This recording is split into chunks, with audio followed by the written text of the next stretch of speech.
Certainly say it. I'd like to call a regular board meeting for the Village of Hainesville to order at 6:30 p.m. on February 28th, 2023. Please stand and join me in the pledge. I pledge allegiance to the flag of the United States of America and to the republic for which it stands, one nation, under God, indivisible, with liberty and justice for all. Thank you. Roll call, please. Mayor Jerry Daly. Here. Trustee George Duberstein. Here. Christian Allen. Here. Wally Freese. Here. Mary Koval. Here. Jack Chanel. Here. Georgianne Duberstein. Here. Okay. We have 3 chairs sitting up front, both sides. A whole bunch over there. If you want to pick them up and carry them yourself, you're welcome to. We have quorum. Need a motion to approve the agenda, please? So moved.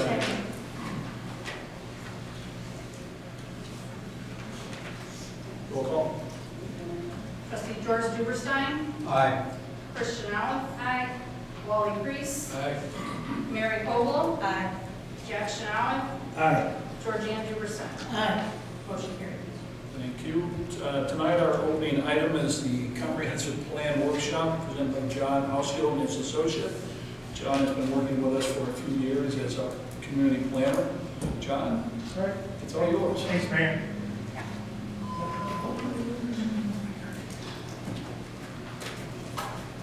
First of all, thanks for coming out again this evening. Gentlemen, there's some more chairs back in there. If you need some more, a few up here.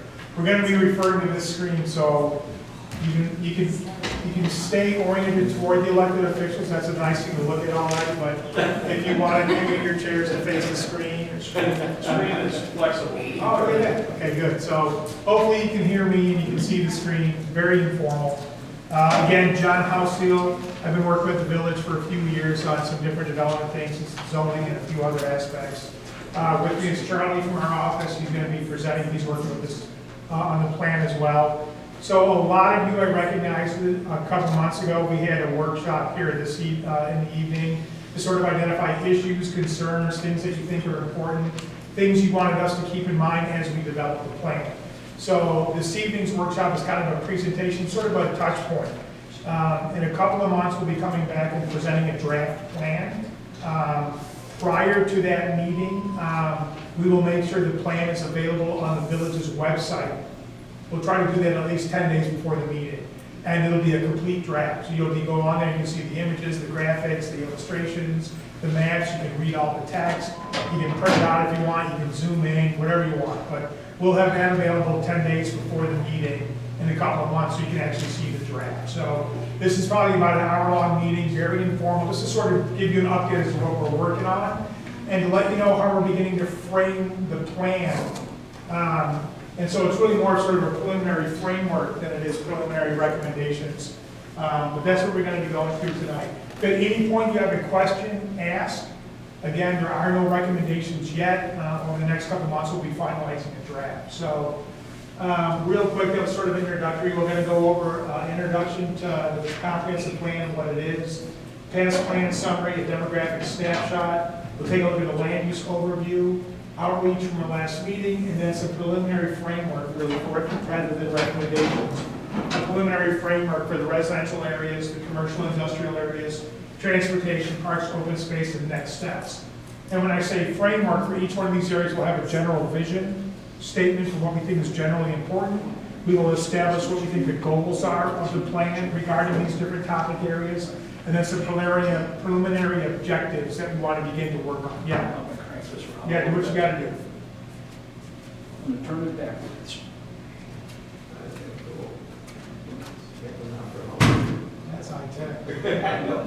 Better? Yeah, thank you.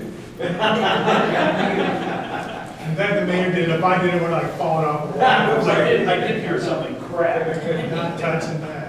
So hopefully you can see okay, or you can't. You got a nice view of your back. Well, that's not much to look at. That's all right. All right, so So again, real quickly, you don't need to look at our mugs. This is the three people that are working on it primarily from our firm. Myself and Charlie are here tonight. Brandon's our practice lead for urban planning. He's assisting us. So the planning process, and I think I went over this last time, the planning process, and it doesn't matter whether you're planning a comprehensive plan for the city or you're planning for your daughter's wedding next October. Planning is three things. Where are we right now? Where do we want to go? And what do we have to do to get there? That's it. It's those three things. And any planning process that doesn't really address one of those three things, you're missing the boat, right? So the first thing is sort of step one, what we did last time, is the initiation of the project. We had a workshop with the Plan Commission / Village Board and the community. Tonight we're going to go over some existing conditions and some preliminary framework recommendations. And when I say existing conditions, we have to have an understanding of land use, zoning, transportation, demographics, market, population, things like that, and what residents like and don't like. Step 3 is a Plan Commission meeting of the draft plan. This will be the meeting we have in a couple of months, where we actually had the entire draft plan available for discussion. And again, it'll be available about 10 days or so before the meeting. And then at that workshop, we'll review everything with the public, with the elected officials. That'll give us time to respond to anything we hear, make any changes we have to make. And then at the next board meeting after that, it'll be up for adoption and public hearing. So that's sort of the process in a nutshell. The purpose of the plan is to engage the community, identify its needs, desires, and aspirations, to assess existing conditions, and to create a clear and simple plan. One gentleman that was here last time, we were going into all these sort of recommendations. I think the plan should do this, and I think we should do this, and I think we should do this. And this one gentleman just raised his hand and he goes, let's just not overcomplicate it, it's Hainesville. And I thought there was just a ton of wisdom in that simple statement. It doesn't necessarily have to be crazy complicated. We're doing the comprehensive plan right now for Dallas, Texas. That's complicated. This does not need to be. So there's beauty and simplicity. So I think that was a really good suggestion. So some of the key things we heard was support current and future residents in the neighborhoods, support existing and attract new businesses, to position the community for a prosperous future from all different aspects, and to maintain and enhance the rural character and open space.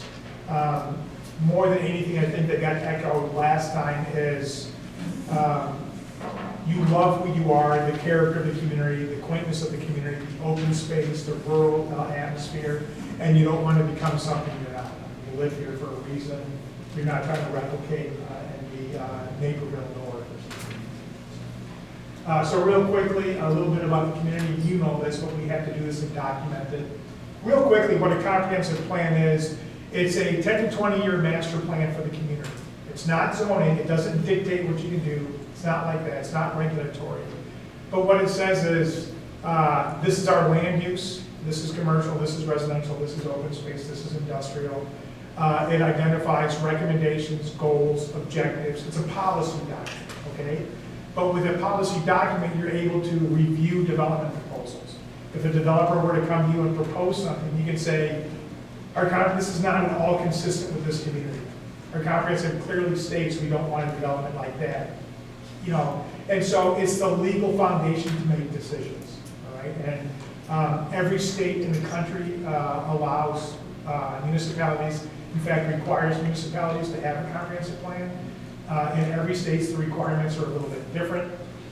Some states require that you update them every 5 years, and some states require that if you make zoning amendments, they have to be consistent with the comprehensive plan, at least in part. So it's really important. Someone also said, I had a discussion this morning about how you can begin to get things paid for. One of the most important things a comprehensive plan can do is it helps with grant applications. Most state, federal, county grants are structured in categorical buckets, like this grouping of grants is eligible for transportation and infrastructure needs.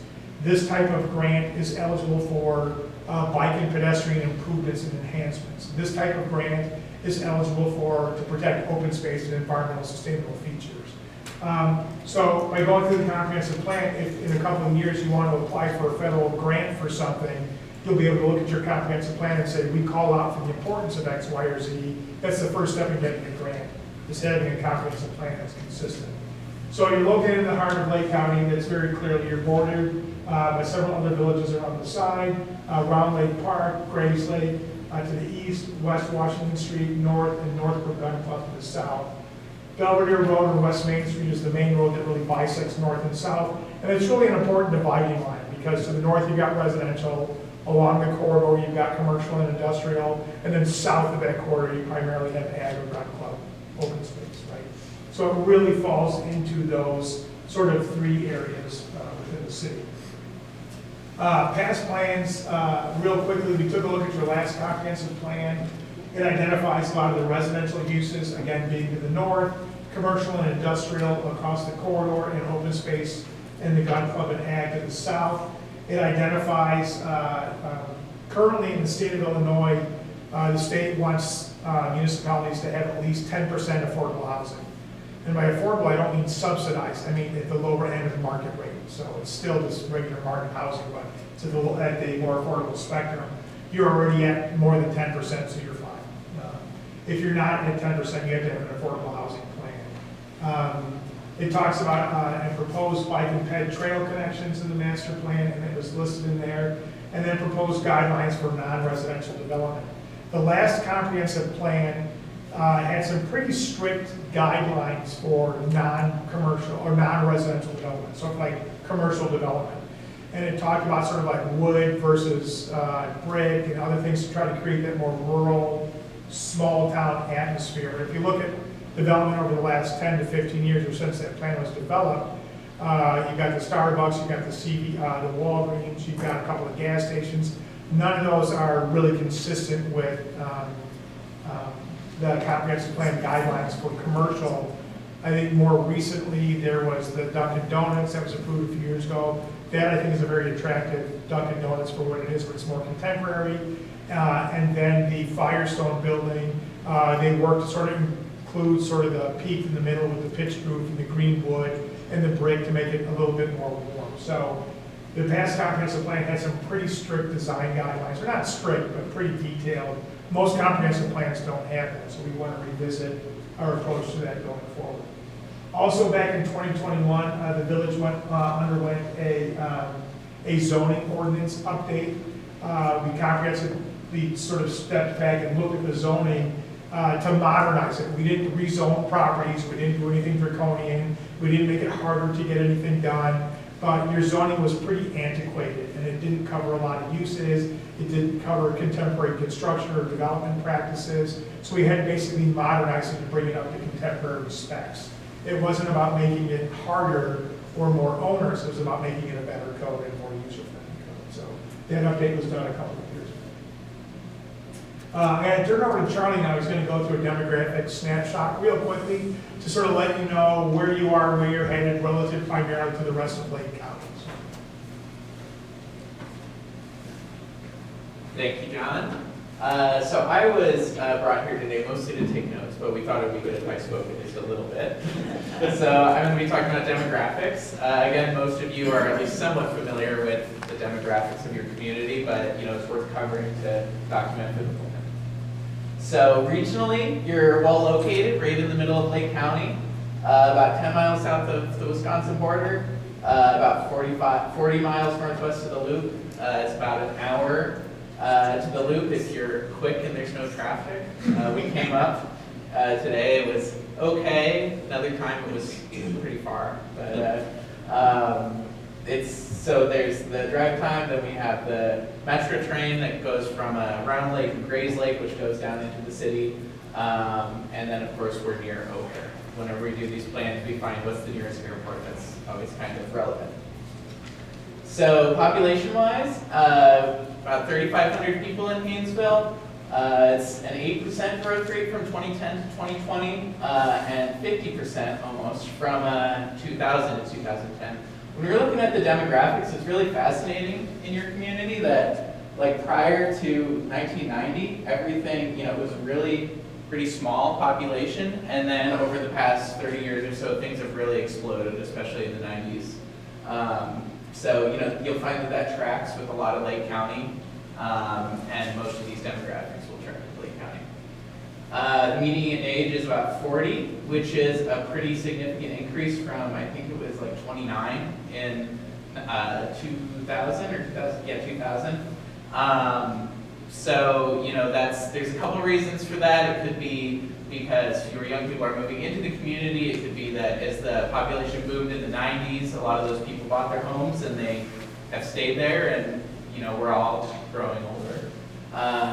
You know, it's really not an issue, but, you know, as we consider plan recommendations, you know, people may want to age in place. Some people book it for Florida, but some people want to stay and be around their neighbors and their families. And so any considerations to do with that, the plan will address in some way. The race and ethnicity in the community is almost exactly the same as Lake County.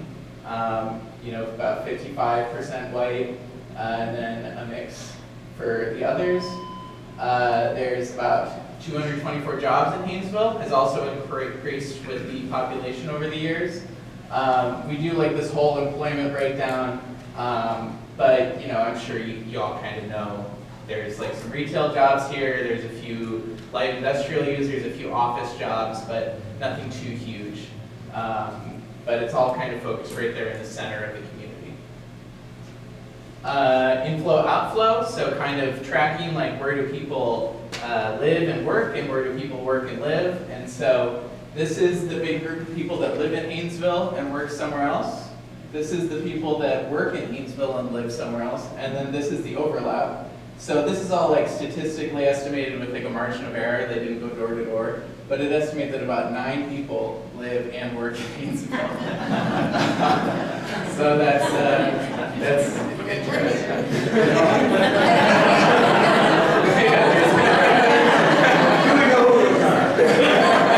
We got one right there. You got the 9 people here. Right here. Represented in the room. So then, last we usually do household occupancy and tenure. So there's a vacancy rate is very low in Hainesville, about 97% occupied, which is just a little bit more than Lake County. And then extremely owner occupied as well, more so than Lake County. About 88% of the homes here are owner occupied. As far as housing type, Hainesville is actually more, you know, we talk about like diversity of housing types. So there's single family and single family detached and multifamily. And the breakdown of that, you know, some communities are almost 100% single family, and some communities, like if you go down into Chicago, are much more, you know, mixed up. And so Hainesville, about 35% of the homes are single family attached. Those are those townhomes you see. A lot of them are newer developments. Compared to Lake County, which is only 10%. So there's a more diverse mixture of housing types here, which, you know, is interesting and to be considered. Housing age, like I was saying earlier, most of the homes were built in that 1980 to 99 range. There's been development since then, and prior to that, it was very little. Median value is of 2020. So this is the data we had access to. 2020 home values are a pretty unique number with the pandemic and everything. So it was $174,000 is the estimated value at that time, which was less than in 2010. But you know, I was just like looking on, you know, Zillow or whatever today, and it seems to have rebounded in the past 3 years. It's been an interesting market for sure. And that should be it for demo. Question? On these demo charts, are they available currently to us, or we have to wait until? Yeah, we can put them on. We can put them on the website. We can make this presentation available on the village's website. Do that. I can do that. $5 we got you. Yeah. The whole presentation is on YouTube. Yeah. I thought Milwaukee's Mitchell Field is as closer than O'Hare. Is that true or not? Yeah, from here probably is. So it's got to be 6 to 1.5 dozen the other. I have to go back and check, but it's close, yeah. It's a little further too. Is it? Okay. All right. Thanks, Ron. Is he much further? Mitchell? A little bit, yeah. Yeah, I'm glad. So again, the reason we have to do this is because, as you all know, we don't plan in a vacuum, right? Right. We plan in the context of existing communities, and we have to do that. We're not looking to just drastically changed a lot of communities. We work in some communities that are growing rapidly, like we did a plan a couple of years ago for El Paso County, Colorado. You know, that's, you know, where Colorado Springs is, right? Well, they're expected to grow just a little bit in the next 20 years, about 250,000 people. So where do you put that? Where do you put that many people? Where does development go? Where does development not go? Where do you have to put roads? What natural areas do you put into conservation areas so you can't develop? So what Charlie was able to show here is that you're a very stable and desirable community, all right? There were some changes 20 plus 30 years ago when some of these residential developments took place, but since then, it looks like people that have been here like it here and stay here. That's the aging number going up, and not a lot of young families moving in to offset the aging population. So it's pretty standard. And the number of people hasn't dramatically increased over the last 10 plus years because it's a pretty stable residential market. I thought one of the interesting things is relative to Lake County, you have a slightly more diverse housing product mix, meaning you've got a little bit more townhome, duplex sort of a product than the rest of Lake County. So Lake County is at about 10%. You guys hear about, what was it, about 20 for the townhomes? Almost 30. Yeah, okay. And that's a good thing. That's a good thing because it means your community is more attainable and welcoming to people maybe just coming, not ready for a big house yet or an independent house yet. And also people who maybe own a home now and want to downsize as a product to move into before they are forced to look for someplace else. So having a diversity of product, not all one thing, is a good thing. And your mix is a little bit better than the rest of the county, which is great. So we have to know these sorts of things. Next is sort of a land use overview. At the core of any comprehensive plan is land use, right? This area is designated for commercial. That area is designated for residential. That area is designated for industrial. That is a park. This is the core, sort of the nucleus of any comprehensive plan is the land use plan. And the first thing we have to do is take a look at existing land use. And again, because we're not planning in a vacuum. If you have an established, stable, single-family residential neighborhood, we're not going to change that, right? So we have to map where all of those are. So this is a map of Hainesville and all your existing land uses. So they cover everything from single-family detached, single-family attached. Single-family attached can be a duplex, a triplex, a townhouse, a row house, something like that. Multifamily is an apartment building or a condominium building. The main difference between multifamily and single-family attached is single-family attached, every unit has direct access to the outside, right? And in an apartment building or a condominium building, it's usually a common lobby or common hallways, things like that. So that's a good way to think about it. Commercial is, so then residential is yellow, light and dark yellow. Multifamily is brown. The red is commercial. You can see it's primarily on Main and Belvedere, not a surprise, right? Office is that sort of brighter blue. Royal blue is office. Public, semi-public is churches, the city, village hall, things like that. Public, semi-public are not private business, not private property, right? So it's typically a church, municipality, schools. Those are public, quasi-public, right? Industrial uses, some of the outdoor storage and some of the other uses you have on Main and Belvedere. Agriculture is that light green. Public open space, like a park, is that brighter green, like Union Square Park, or it's like a programmable space. It could be passive or active recreation, but it's designated as a park. Like some of the ag land or some of the, down here, the light green is not programmed as a park. And then we have Northbrook Sports Club, which is non-public open space. We thought that was the best way to differentiate that. It's not common open space, it's not a park, it's non-public open space. Because there's no development, it's not developed with commercial or industrial or residential. Yeah.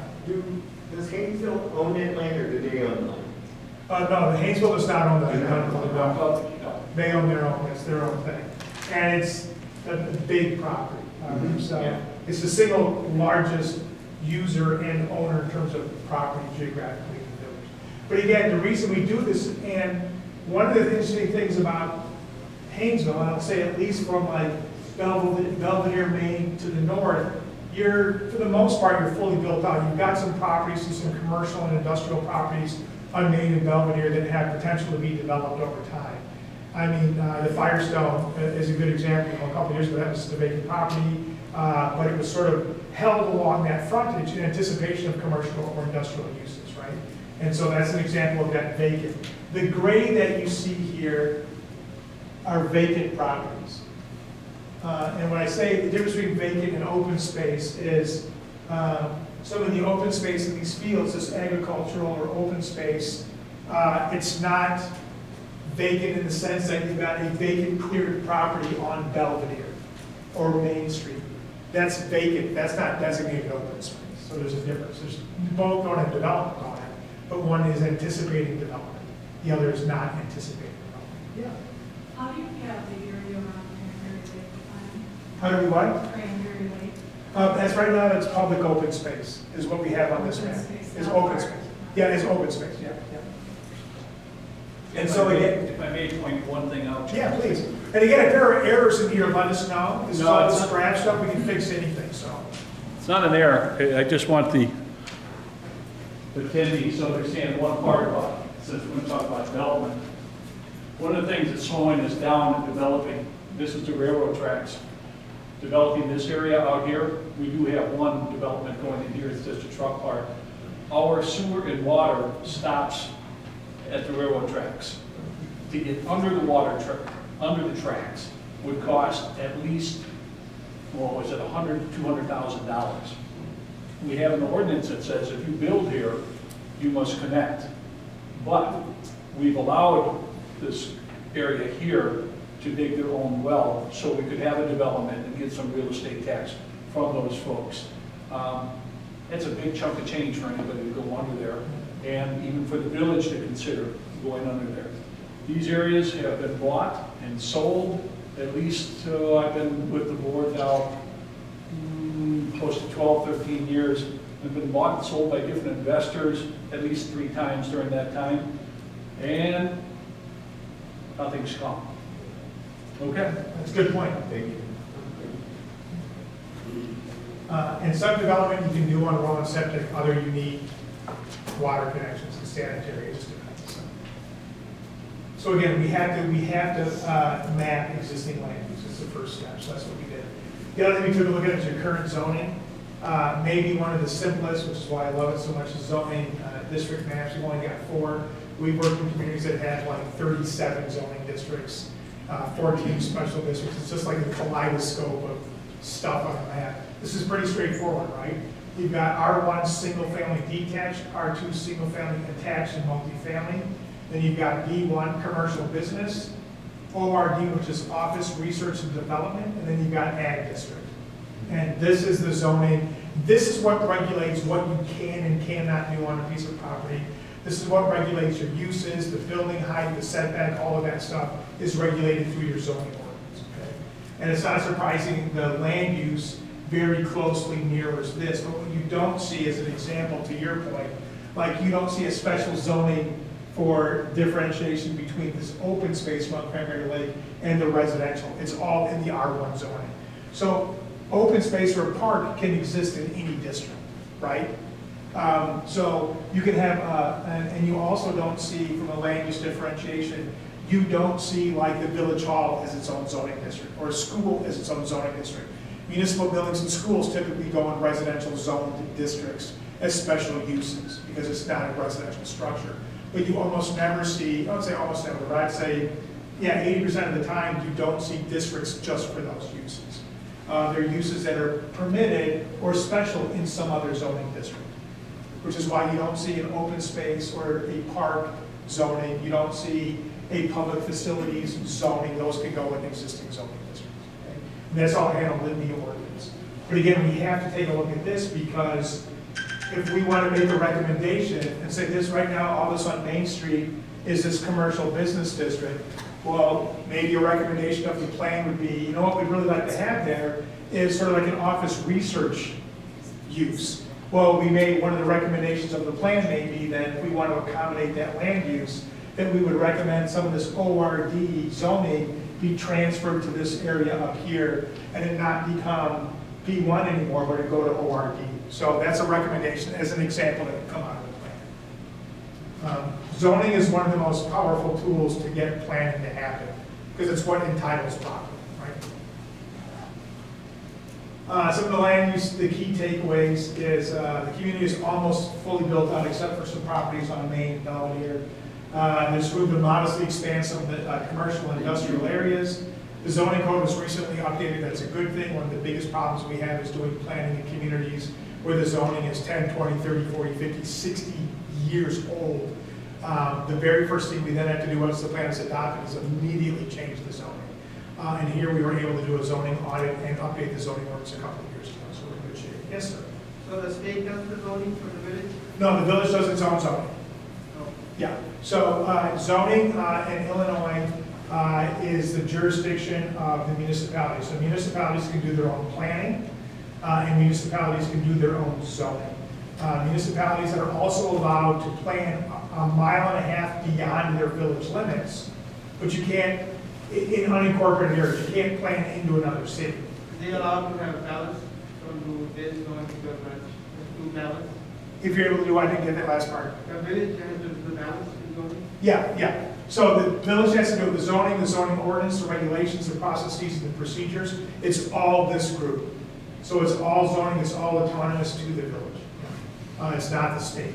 Same thing with planning. It's all done at the municipal level. It's a good question. So open space and rural character is an asset that should be emphasized in the plan going forward. There's a positive housing mix right now that can be built on and even potentially further diversified with other housing going forward. But these are some of the key takeaways from a land use perspective. So essentially built out, there's a room for some more commercial in key areas, the zoning code is current, open space is important, and the housing mix is pretty good and should be further strengthened. So from just a land use perspective. How many people in this room were at the meeting that we had, the workshop that we had a couple of weeks ago? So maybe about a third or so. Okay. So some of the things we heard from that group, and there was a lot, but some of the things were, some of the participants' plan, the goals for the plan were to attract small business, strengthen the tax base, and this gets back to the discussion we had, right, about the only way really to offset the residential property tax burden is to find other means of revenue in a municipality other than residential property tax. Commercial industrial property tax and then retail sales tax revenue. I think it's probably about 1%, right? For the village for retail sales tax revenue? I don't know the percentage. That would be consistent with most municipalities. So the more industrial, the more commercial, the more retail, restaurant service, things like that you generate revenue from, it decreases the burden that has to be then placed on the residential property owners because you have revenue coming in to the village from someplace else. So that's why that economic development, that commercial industrial is important. It's still A point clarification. It doesn't necessarily reduce your taxes. correct. Yeah, yeah. It means there's other sources of income coming Correct, into right. the village. It's the only way to lessen the burden going forward. And It for those doesn't, of you who are single-family homeowners and your real estate tax bill is in that $7,000 to $11,000 range, the village only gets about $450 yeah. out of that to you. School gets Our that- tax burden on you is not very large. It's very nominal. And I'm up sorry, your I'm sensitive. No, and up your tax bill, the school is typically the biggest, overwhelmingly, right? Yeah. So we can make the argument both ways, like a lot of people, they look for housing for need because they have less taxes. Sure. They have more business. Yeah, it's always the case. So people move for several reasons. They want relatively, they want lower taxes, or at least they want good value for the taxes. Let's put it like that, right? It's not always lower, because sometimes low tax areas don't really have the assets, the amenities, the safety, the whatever. So it's about, is there value for my taxes? And am I hitting that balance? So that's very true. And you're spot on with that. And then other places they go to because that's the advantage of having a lot of businesses, and it generates revenue, so the burden doesn't fall on residential. So some things, so strengthen the tax base, fill vacant commercial spaces, simplify curb cuts in some of the commercial areas so there's not driveways all over, sort of a little better ingress and egress on Main and Belvedere.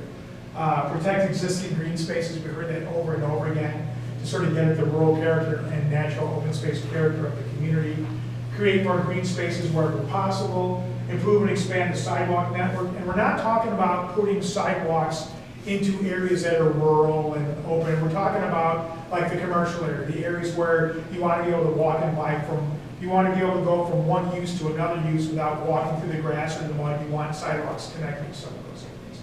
So we understand the value of a rural character area, and we're not looking to put sidewalks in all of those areas to sort of take away from the rural character. So create more pedestrian and bike paths so people can bike around and walk around, improve Hainesville's image and create more district identity in the region, and then reduce traffic. Reducing traffic is tough. Belvedere and Main 120 is a state regional arterial. It's not the village's jurisdiction. It's a state road. Anything that happens on it has to be approved by IDOT. That makes a lot of transportation things difficult. Hainesville Road is a county road. Yeah, No right. control over that. So, it's not uncommon that transportation issues are among the most important to a community, and they're often the hardest to do anything about because they're super expensive and you often don't have jurisdiction. So that's tough. Yeah, yeah. I just wanted to give everybody an update. At the last meeting, I mentioned that I had been in contact with IDOT and that they were going to make some adjustments to our traffic lights. And so I sent out an email as part of our newsletter to residents and also into Romney Park to get any input from anyone. Do they see an improvement? Is it worse? Do you have any suggestions? Whatever. And we got two really good suggestions. One was to put, don't block the intersections at Misty Hill and Deer Point for the traffic that's on 120, especially going west, because the other people can't get out. And lo and behold, we now have signs there that say that. So I just want you to know that it isn't some bureaucratic thing in the world that, you know, they talk to you, you talk to them, and nothing happens. The other thing is, someone suggested that we look into getting school zoning speed limits around the school. And we just were notified that that is going to happen. So I just want you to know that we're working on things to make traffic more palatable for everybody. That's And great. that it actually is working. Thank you. You could give lessons on how to talk to IDOT then, because I know a lot of communities that are nowhere near as effective as you already are. So that's fantastic. And I would say over the last 15 years, one of the organizations that has become increasingly better to work with is IDOT. They didn't used to be, and they've really made a pointed effort over the last couple of decades to be more municipal friendly and localized friendly, still meeting their mandate of moving traffic. That's great. That's fantastic. Most of the time it's ironic that they put development, the people move in, there's a lot of houses, but the roads are still like they was a rural area. Yeah. Like for example, 120 and 83, bottleneck right there. A lot of the people, they waste time, waste gas, Yeah. everything, waste energy, they get older and everything. And then it just, you know, when these roads were there, it was rural areas. Yeah, You know. and that's the progression of roads, as you know. This is, when you moved here 30 years ago, the city owns for a year, development starts to happen. The first thing jurisdictions typically do is they make improvements to intersections. Not the road segments, but the intersections, right? Designated lefts, designated rights, through lanes, timing, signalization, timing. And then they do that, and that'll buy them another 10 to 12 years. And then when the intersections can't be improved anymore, then they improve the segments between the intersections. But the first thing to make roads work better is you typically look at the nodes that are the problems and fix those. And then they come back through it and increase things in between. Just got a notice today that IDOT is going to do repairs, I believe, starting this summer from at least 6 miles that way up to Atkinson. So if you think 120 is slow now, Yeah. what are they going to do? Some road repair, possibly a little bit new asphalt, maybe improvement of the shoulders. It's been a long plan, but we'll see when we get there. There's going to be a lot of infrastructure and roadway improvements over the next 10+ years. And the federal government has rolled out some checks with a lot of zeros on it, to the tune of trillions, literally. And that's numbers that this country has not seen in ever. A lot of jurisdictions, municipalities, counties, and states, and federal projects are really trying to find those projects while the funding is there and get those things activated. So a lot of things that were on the 10-year, 20-year, 30-year CIP improvement projection programming has moved way up in the pipeline because funding is now available. So you'll see a lot more things like that. So long-term effect would be good. Short-term pain in the butt probably pretty high on some things. I usually came from Maryland. I was traveling there for a week. And I saw a small town, they have at nighttime, after midnight, all the lights go flashing. Yeah. So there's no waste time, if you're sitting there and this light is green, but there's nobody there. That's interesting. Yeah. So I was watching, you just have to go. The lights in town aren't controlled by us. Yeah, they're IDOTs. That's county. Yeah, oh, county, yeah. Yeah, right. All right, so we'll keep on. So that was just some of the things people wanted to see addressed in the plan. Some of the things that people liked best about Hainesville that they mentioned, and this isn't from us, this is from folks in the room. There's room for improvement, but Hainesville is already a really nice place to live. They don't want to don't mess it up, right? It's good. The village has made recent infrastructure upgrades that will positively impact quality of life going forward. Although residents voice an interest in expanding the park system, we're happy with the quality of the parks that exist today, and participants expressed happiness with their neighbors and felt they were respectful and friendly. Pretty nice hallmarks to be able to say about your community. Not every community can say that. So this is some of what we heard. So this is more of a preliminary frame, not recommendation. Over the next couple of months, we're going to be crafting and pulling together the plan with recommendations, maps, graphics, vignettes, photographs, and we're going to get into it. But this is sort of frame out the thing. So you have to have a vision statement in your comprehensive plan. We think you should have one for the overall community and then one for different areas, the residential areas, the commercial areas, your vision for transportation and mobility. So it's a narrative that illustrates the village's pathway going forward. It's ambitious, it's inspirational, it's aspirational, it's not super specific or project-oriented. It depicts what the community can achieve following adoption and provides a foundation to begin to develop goals and recommendations. So goals describe desired results toward which planning efforts should be directed. Goals may not be achieved, but they can be pursued, right? I might have a goal of lifting weights until I look like Hercules, and I can pursue that goal. It may never be achieved, but still a goal. Broad and long range, they represent an ambition to be sought, and they require the culmination of smaller actions to see it happen, right? If I was going to sort of lose 80 pounds, there's steps I would have to do to get there, right? So that may be the goal. There's a lot of objectives that have to be met to achieve the goal, right? Or move toward it. And then what are our objectives? They describe more specific actions, they advance incrementally toward the goal, and they provide precise and measurable guidelines or things. So there's the vision, aspirational, goals, something that you work toward, objectives, more specific things that move you toward achieving a goal. Right? So sort of here's where we're sort of beginning to think, and again, all this is malleable. We're still thinking about it as we develop detailed recommendations. Some of this might change. But from our research, our existing conditions analysis, and what we've heard from the community, some things that we sort of heard like a vision. In the coming decades, Hainesville will be a welcoming and prosperous community with quality housing, diverseness of local businesses, an efficient road system, and quality trails and open space. All these aspects of community life will strengthen the village as a unique, attractive, and livable community. All right, that's sort of what you want to achieve. So if there's anything that you think a component of a vision that you think we should think of, let us know, let the village know, and we can work it in. But this sort of folds in what people said was most important to them at the workshop we had a couple months ago. And then we had a vision for residential areas, commercial areas, transportation, and parks. So I'll read these real quickly.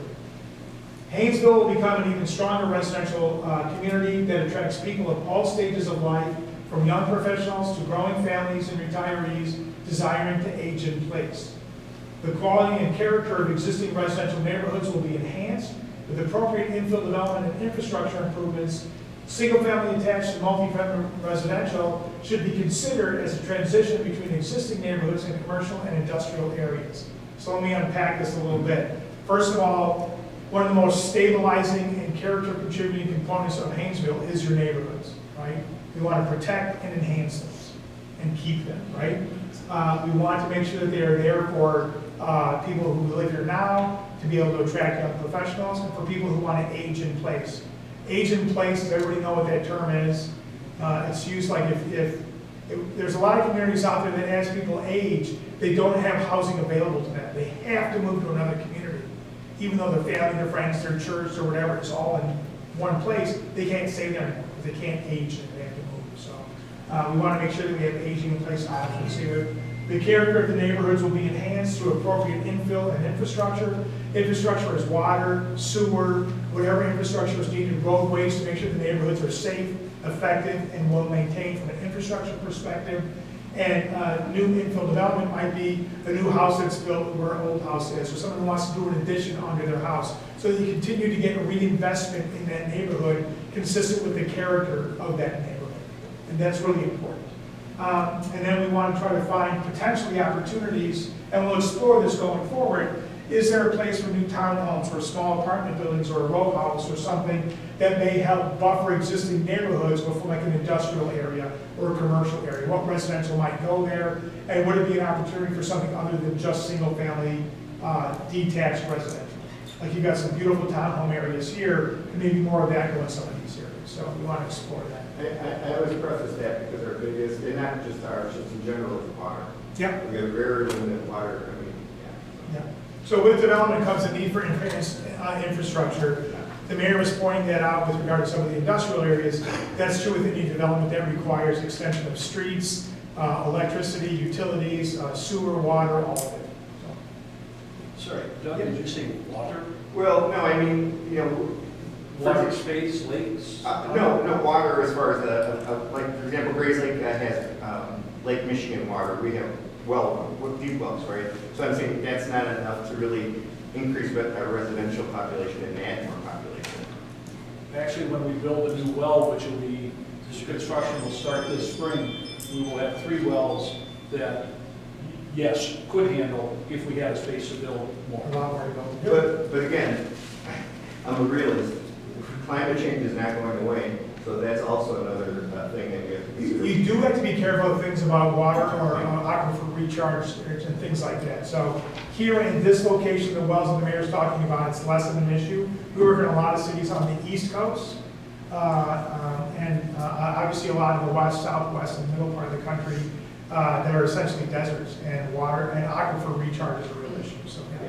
And then it's another reason to look from an environmental perspective, but also an infrastructure perspective.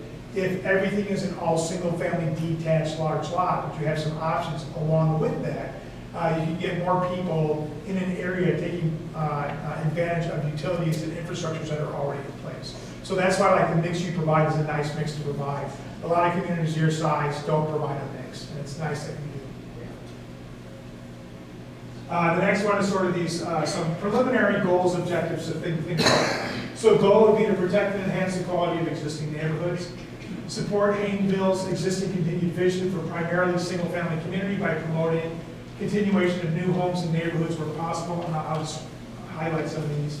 2, consider the construction of appropriately scaled single-family attached and multifamily near Belvedere Road, Main Street, commercial, and other areas. And then beautify established neighborhoods through streetscape enhancements, neighborhood gateway treatments, improved landscaping standards, and things like that to make the neighborhoods that are here already more attractive. Vision for the commercial areas. Hainesville will be home to a diverse mix of shops and restaurants that draw people from in and around the community, as well as successful office and light industrial businesses that benefit from Hainesville's friendly small business environment. Shops and restaurants will be easily accessible and be designed in a manner that accommodates contemporary development needs while supporting the community's rural charm and sense of place. Don't know where we'll likely land on sort of like these commercial guidelines for development. I think the last comprehensive plans didn't manifest the way maybe it hoped it would. So I think going forward, we want to make sure we characterize commercial development in a way that fits the village, but will accommodate, if you look at, these aren't small players. Walgreens, Dunkin' Donuts, Firestone, 7-Eleven, those aren't small players, they're big players, and we have to accommodate contemporary development in the Hainesville setting. We have to make sure we know how to do We do have 2 potential new restaurants in the works right now. One, a barbecue place, and one, a full sit-down restaurant, what was her menu, from ribs to hamburgers. it. Yeah. No contracts have been signed yet, but they have been working on it for some time.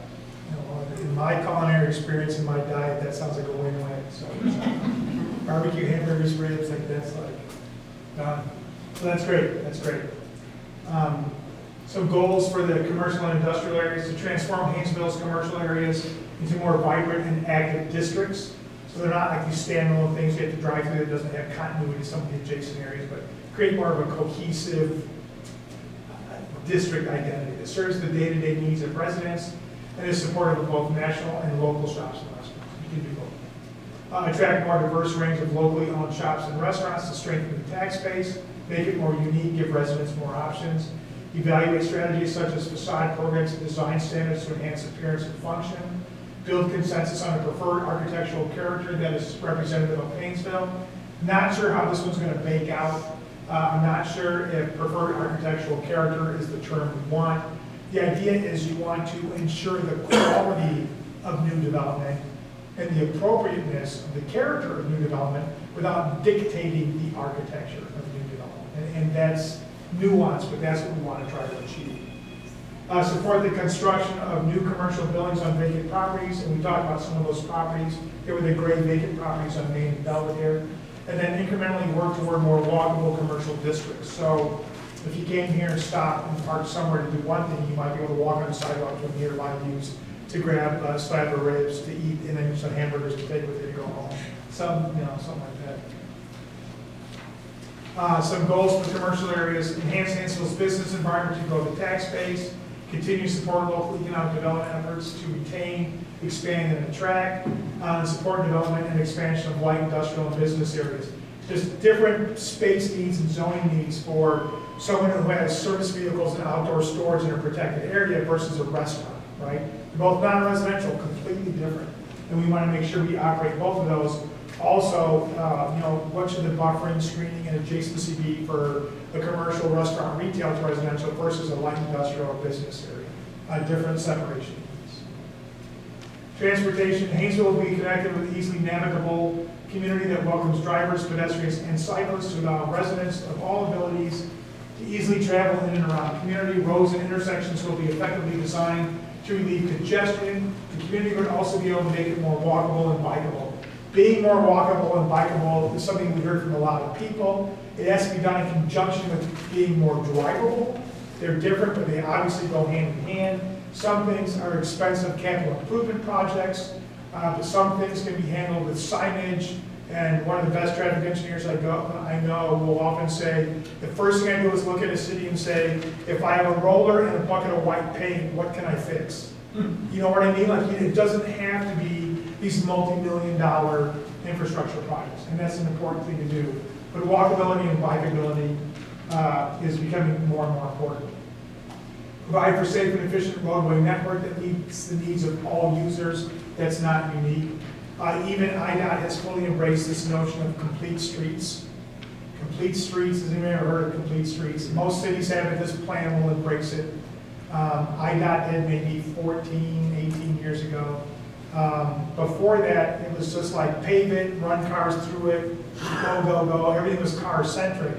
But complete streets is the notion that when anything is built, they have to take into consideration cars, trucks, walking, biking, transit, individual mobility. You can't just come in and design for the car and everybody else is just an afterthought. Think of the improvements that were done on Washington Street, finished 3, 4, 5 years ago.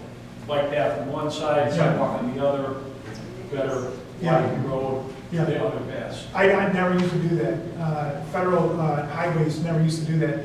Now if you go into a lot of the communities, you see a new stretch of federal highway put in, or interstate, you look out to the side within the right of way, you'll see a landscape like meandering bike path like 100 feet off the highway, and it was done at the same time the highway was put in. So, yeah. Hainesville Road, north of Washington, is going to be up for improvements starting this summer, which is going to include a bike path Yeah. along. So, the desire to be able to walk and bike more safely and enjoyably is rapidly becoming one of the top 3 priorities in every community we work in the United States. Like, it's driving where people want to live. 15 years ago, it never even was mentioned, for the most part, which is pretty remarkable.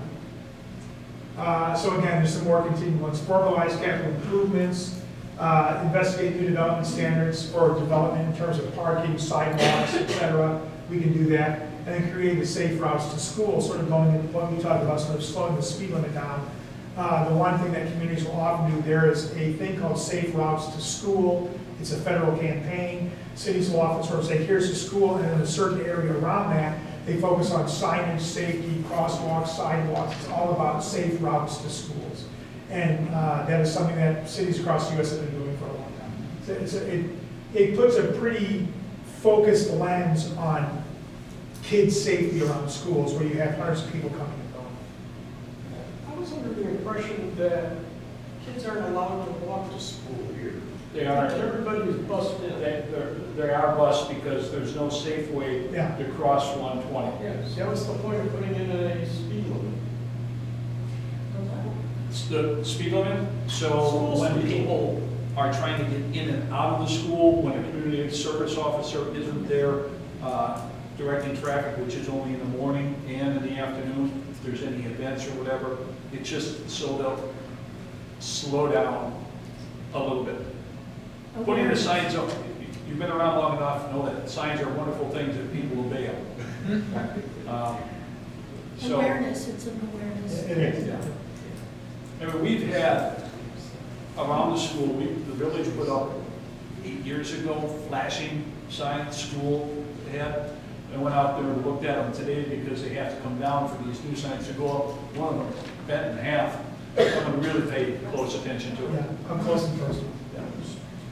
And then, so real quick, a vision for open space. And the reason I'm going through this is, and I'll go at the end, I'll go through what the chapter and format of the comprehensive plan is going to be, so when you see it in a couple months, you'll know this chapter structure. So these vision and goals that I'm going through, there's one for each chapter of the plan. So there's a logic, bear with me, and I know I'm reading off a lot. Hainesville will become an even more attractive and healthy community by continually investing in existing green spaces and providing improved access to natural areas. This goes back to the biking path and trails and stuff. Taking advantage of the abundance of open spaces, the community will work to create an expanded trail and open space network that raises quality of life. And then here's some of the goals and objectives: to provide residents with access to a variety of open spaces, recreation and natural areas, invest in existing green spaces, investigate the feasibility of transforming underutilized open spaces to make them better open space, create trails on existing rights of way and new off-street trails to connect these areas and biking networks, to continue to provide adequate water and sewer service to existing infrastructure and future development, and to continue to coordinate with Lake County, Grays Lake Fire District, and Greater Round Lake Fire Protection District to continue to provide adequate emergency. So this is for parks, open space, and community facilities such as public safety and infrastructure. So that's a lot going forward. But the next steps are for the next month or so, we're going to prepare a draft plan, a complete draft document for you to look at. We'll deliver that draft plan to the community. It will be available, like I said, for at least 10 days prior to the next public meeting online. That way you can all go online and look at it, read it, mark it up, really think about it. So when you come to the meeting, you can say, hey, John, on page 27, down here it says this, can you walk me through what that is? Or like you can really get into it as much as you want to get into it, right? We'll have another meeting like this with the trustees of the community to present it and field any and all questions, right? And again, up until that point, it's just a draft. It's a draft for discussion purposes.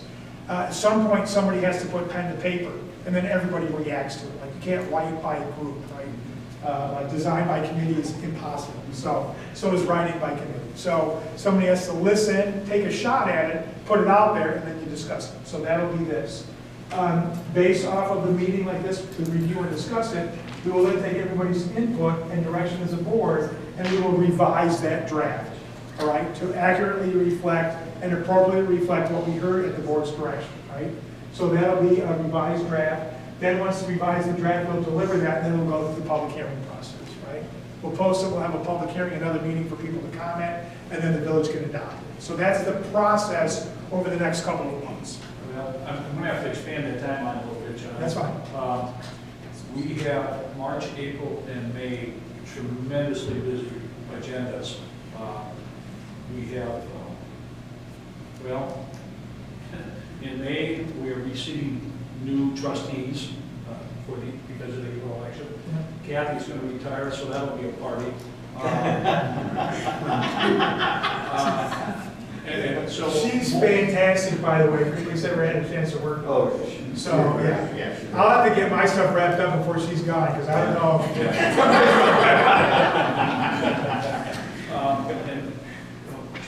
So it'll probably be, and I know this will change our whole building, but it'll probably be June before we get back together. We'll That's have time to get a crowd in to discuss it, but that'll also give the community more time to read. Absolutely, yeah. So I'll we'll give you John's personal email. Yeah, so what we'll do is we'll be sure in the next couple of months, right, to get the draft out there, you'll all know it. And as opposed to having 10 days to look at it, maybe you'll have 8 weeks to look at it, whatever, but it'll be out there. And then it'll come back here for another public meeting and through the adoption process. And then here is, and this is why I went through those sort of objectives and stuff to give you an idea of, hopefully you heard, when we went through the visions and we went through the goals and objectives, hopefully it echoed back a lot of what we talked about a couple of months ago. So you should have seen your fingerprints on that outline. Like, we didn't pull this out of the ether, it should have reflected what we heard from you as being most important. So the plan outline, chapter 1 will be an introduction. We'll talk about the purpose of comprehensive plans and why this village does one and what they're for. It'll talk about the process, the sequence, what we went through when we had meetings, what we discussed, and it'll provide the existing conditions or like a profile of the community, right? The demographics, the existing land use, the zoning that we just went through this evening. Chapter 2 will be the vision, goals, and objectives. So we'll take a look at the ones we went over this evening. We'll continue to refine them. But this chapter 2 will be the vision, the goals, and objectives for each one of these categories. Residential areas, commercial and industrial areas, transportation, mobilities, parks, open space, and facilities. Then we'll do a future land use, and that we haven't created that yet. That's not the existing land use. That's what we want development to be in the future. So it's a future land use map that will guide things for the next 10 to 20 years. Again, this is the core of a comprehensive plan, right? And then we'll walk through the explanation of the districts and the different land uses in 3. Most comprehensive plans, or a lot of comprehensive, just they lump everything in the future land use. We will then sort of explode that out and break it out into its core components. Chapter 4 will be just on residential areas and neighborhoods. We're not going to talk about open space, we're not going to talk about industrial, we're not going to talk about roads, we're going to talk about the residential areas and housing, right? And that's going to be chapter 4. We'll have maps, all recommendations, best practices. 5 will be the same thing about the commercial and industrial areas. And it's really going to focus, obviously, on Main and Belvedere as your core commercial areas. And we're not going to talk about residential or housing or neighborhoods. It's going to focus just on that. We'll do the same thing for transportation in chapter 6. Chapter 7 will be that sort of public, quasi-public, parks, open space, and community facilities. And then chapter 8, the last chapter, is always about implementation. How over the next 10 years the village can begin to implement all these recommendations. How they can begin to get it paid for, who they have to partner with, what the priority of each action should be.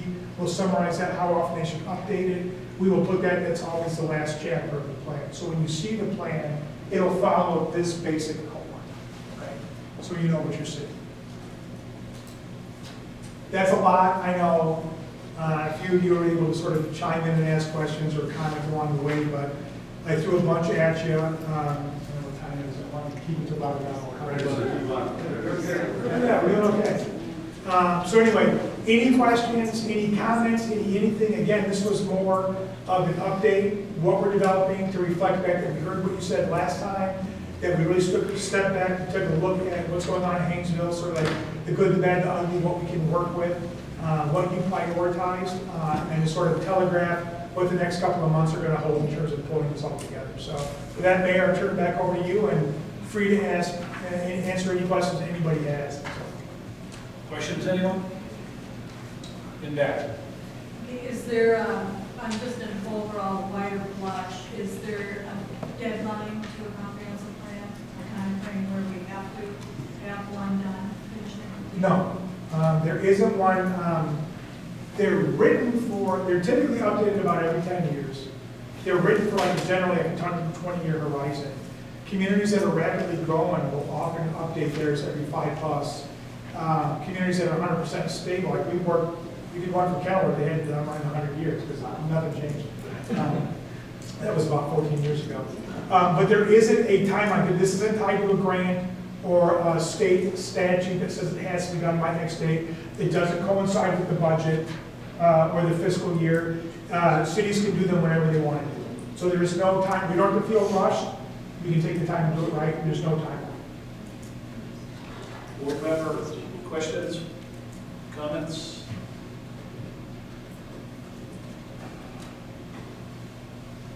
So who are you developers or who are you? Oh, no, I'm not a developer. How dare you? No. I'm just joking. I have dear friends that are developers. I just deny it. No, I'm an urban planner. So I started the firm Hainesville Levine Associates about 19 years ago. We have offices in Chicago. We have offices in Los Angeles. We've done over 450 plans in the last 19 years. We've done over 200 comprehensive plans. And we, as of this month, we've worked in 29 states.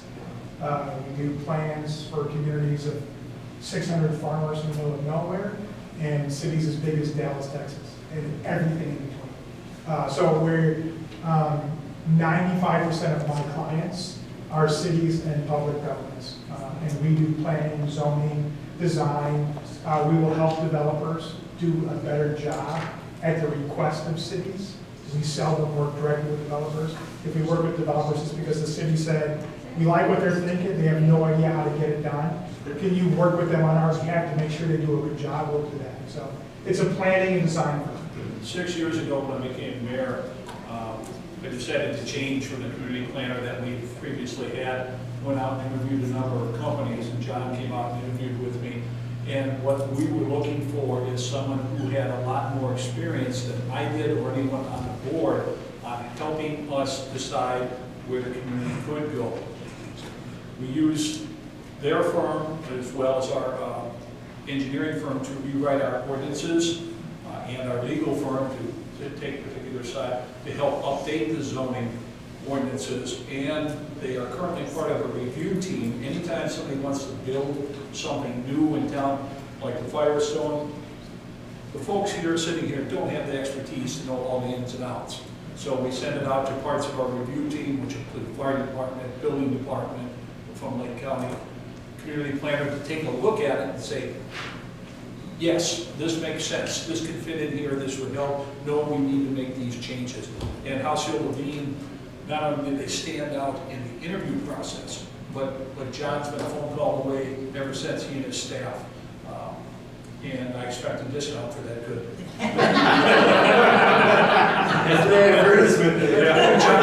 John knows anytime we talk, I'm using the word free. So they've been very helpful. They are the ones we turn to when it's time to review our comprehensive plan. Thank you, John. Thank you, Ben. And a little bit of background. I was a planner for the city of Phoenix. I was a planner for Northbrook, Illinois. I was the deputy director and director of Wilmette, Illinois, in the North Shore. Worked for a small firm in Chicago that's been around for about 30 years, so no longer around. Was the director of urban planning for the international corporation of about 57,000 employees. I was the director of urban planning for URS Corporation. And I figured there was a better way to do things. I started my own firm about 19 years ago. So there's no states limit to go on? There's no what? States limit? No, there's a lot of firms work in a region or a state. The world's too big, and Illinois can't hold me. So we work all over the United States. We do a little bit of work overseas. All right, if you have more questions, feel free to contact us at the Village Hall. The draft plan, we'll put it up on the website as it becomes available to us. While you're all here, Kathy, when do we have our candidates forum? March 14th. At 6:30 here at the village. We have 3 trustee seats available. You're still stuck with me for a couple more years. And we have five candidates running. They'll be up here, Q&A, run by the League of Women's Voters. You're all welcome. 6:30? 6:30. 6:30. You're welcome. John, thank you very much. Thanks, Mayor.